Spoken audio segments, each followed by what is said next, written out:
Welcome to fresh சமையல். இன்றைக்கி நம்ம பார்க்க போகிறது எலும்புகளை நல்லா பலப்படுத்தக்கூடிய ஒரு சிம்பிளான கஞ்சி தான். இது நல்ல சீக்கிரத்திலே செரிமானம் ஆகக்கூடியது. தொளி உளுந்து எடுத்தாலும் பரவாயில்ல, வெள்ளை உளுந்து எடுத்தாலும் பரவாயில்ல. இதை நல்லா கழுவிட்டு ஒரு அரை மணி நேரம் ஊற வச்சுருக்கிறேன்.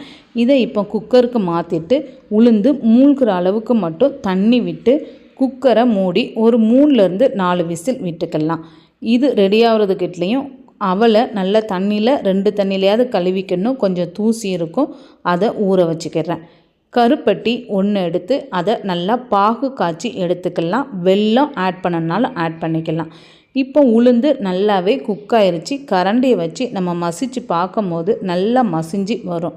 இந்த கஞ்சியில் விட்டமின், நார்ச்சத்து, மினரல் எல்லாமே இருக்குது. சிறுநீரகத்துக்கு ரொம்ப ரொம்ப நல்லது இந்த அவல் உளுந்து கஞ்சி. இப்போ அவல் நல்லா ஊற வச்சுருந்ததையும் இந்த உளுந்து கூடயே நம்ம ஆட் பண்ணிக்கலாம்.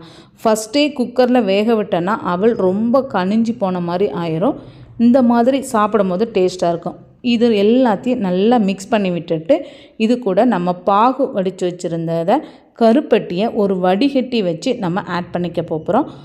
சுக்கும் ஏலக்காவும் இடித்து வச்சுருக்கிறேன். அது 1 ஸ்பூன் அளவுக்கு போட்டுக்கிறேன். நல்ல மணமாக இருக்கும். தேங்காய் பூ நமக்கு எவ்வளோ தேவையோ அவ்வளோ போட்டுக்கலாம். நல்லா ஃப்ரெஷ்ஷான தேங்காவை துருவி எடுத்துக்கலாம். எல்லாத்தையும் சேர்த்து நல்லா மிக்ஸ் பண்ணி விட்டுட்டு ஒரு 5 நிமிஷத்துலேயே உளுந்து மட்டும் வெந்துருச்சுன்னா இந்த கஞ்சி நமக்கு ரெடி ஆயிரும்.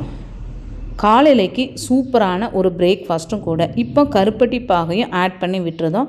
ஆட் பண்ணிவிட்டு எல்லாத்தையும் சேர்த்து மிக்ஸ் பண்ணிவிட்டு சிம்லே வச்சுக்கலாம். கருப்பட்டி பாகு எல்லாத்தோடையும் நல்லா சேர்ந்து வரட்டும். குழந்தைங்கள்லேருந்து பெரியவங்க வரைக்கும் சாப்பிட்லாம். பெண்களுக்கு இது ரொம்ப ரொம்ப நல்லது. புற்றுநோய்க்கு, இதய நோய், கர்ப்பப்பையை பலப்படுத்துறதுக்கு எல்லாமே இந்த உளுந்து அவல் கஞ்சி ரொம்ப யூஸ்ஃபுல்லாக இருக்கும். இப்போ நமக்கு ரெடி ஆயிடுச்சு. விருப்பம் இருந்தால் நெய்யில் முந்திரி, திராட்சை தாளித்து விடலாம்.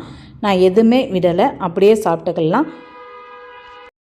ரொம்ப குண்டாக இருக்கிறவங்க அடிக்கடி இந்த கஞ்சி எடுத்துக்கும் போது இன்னும் வெயிட் கூட செய்யும். ஒல்லியாக இருக்கிறவங்க வாரத்தில் ஒரு நாளாவது இந்த கஞ்சி நம்ம எடுத்துக்கிடும் போது கொஞ்சம் உடம்பும் போடும். ரொம்ப ரொம்ப ஹெல்த்தியான உளுந்து அவல் கஞ்சி ரெடி ஆயிடுச்சு. சிம்பிளாக செஞ்சிடலாம். சீக்கிரத்தில் செரிமானம் ஆகக்கூடியது. எங்களுடைய சேனல் உங்களுக்கு பிடிச்சிருந்துச்சுன்னா லைக் பண்ணுங்கள், ஷேர் பண்ணுங்கள், சப்ஸ்கிரைப் பண்ணுங்கள். மறக்காமல் பெல் பட்டனை கிளிக் பண்ணி ஆல் கிளிக் பண்ணிக்கோங்க.